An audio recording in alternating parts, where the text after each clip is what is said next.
Hey people who lost their jobs to AI, what happened? I used to be a data scientist with 13 yo. My boss wanted me to solve a problem which involved clustering sensor data by location. Because errors in latitude and longitude tend to be random, we'll have elliptical clouds of points, so I said we should use k-means.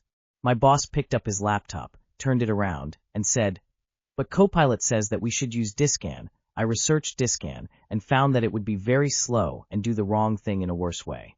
My boss did not agree. I was laid off a few weeks later, along with the rest of the data team. My boss was laid off 2 months after that. Now the company has an open position for an AI scientist in India. Graphic designer here. I haven't been fully replaced yet, but the landscape has completely changed. Clients now expect me to use AI as a co-pilot, generating initial concepts, mood boards, and even rough copy in minutes, not hours. The job is becoming less about executing the first idea and more about curating, refining, and adding the crucial human touch, and catching AI's weird mistakes. It feels less like I lost my job, and more like my job description was rewritten overnight. The pressure to constantly adapt is the real challenge. I was a literary editor for one of the largest sci-fi presses in the world. My boss, the executive editor, retired and the company reassessed their practices. So after spending 15 years working for the greater good of sci-fi, I got outsourced to a goddamn robot. To be fair, I guess I probably should have seen that coming, given the genre. Just never thought it'd surpass human reading/analysis that fast. Voice actor here. While I still get the bigger commercials and jobs, I've lost a lot of the smaller jobs. For example, storyboarding. Ad agencies will create a digital storyboard detailing what the ad will look like. They hire a voice artist to do a preliminary voiceover. You'd earn like $150–200 for the hour. It's all AI now.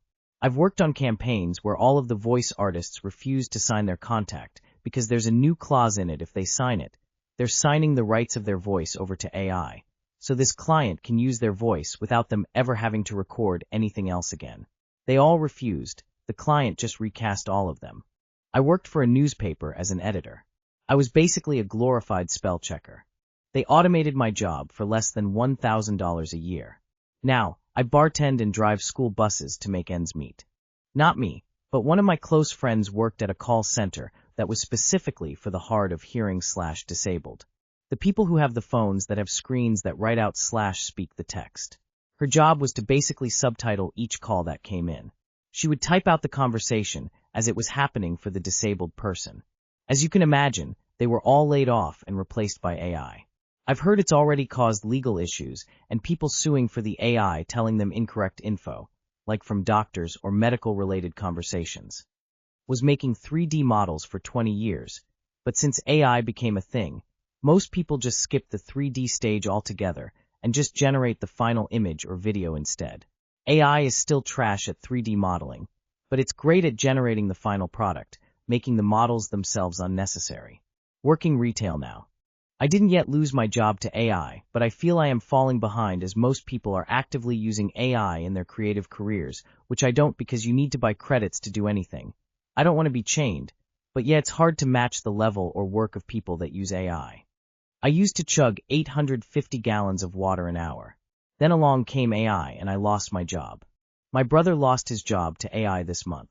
He worked in QA, and his company decided to sack 500 non-client-facing jobs to replace them with AI without any warning. I honestly hope that the AI blows up in their face. Didn't lose it to AI, but did lose it because of AI. I was an editor for a website that relied on affiliate links for revenue, and once traffic dropped because of AI overviews, they were screwed. Seems a lot of publishers were in the same boat. The buyers tried to hire me back on a freelance basis, but didn't want to pay even half what I had been earning. LOL. Now learning other skills like coding, but seems like that might be a waste of time. Too grinning face with sweat. I have actually also been finding useful cases for AI and educating myself on it, so hoping that will help. And applying for communications instead of editing because they're related and those jobs actually still exist. I haven't lost my job, but finding one is really hard because it seems 1/4 of the advertised now require AI to a high level. Context. GPT was only released 3 years ago and took off 2 years ago, so no one has a lot of experience except those very few people who worked in data and AI beforehand, which was a small subset of the tech community.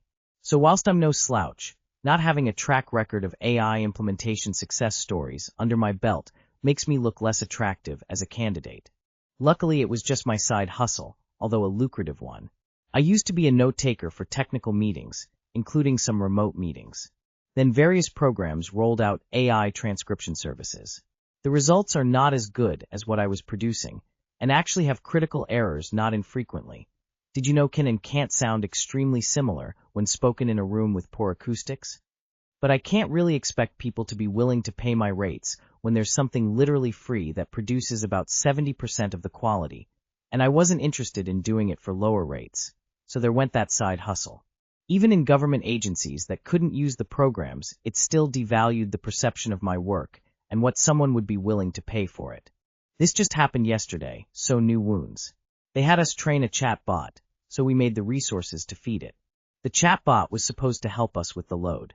Chatbot now gets to carry the whole load. Entire support team got laid off. I lost mine to automation that I'd written myself. Someone once told me, if you're a programmer and your job is repetitive, that means you're bad at programming. Because you should have automated the repetitive stuff. Most of my job was pretty repetitive, so I automated it. That worked fine for over a decade, until I made the awful mistake of writing some documentation for the automation. I lost my job the same month.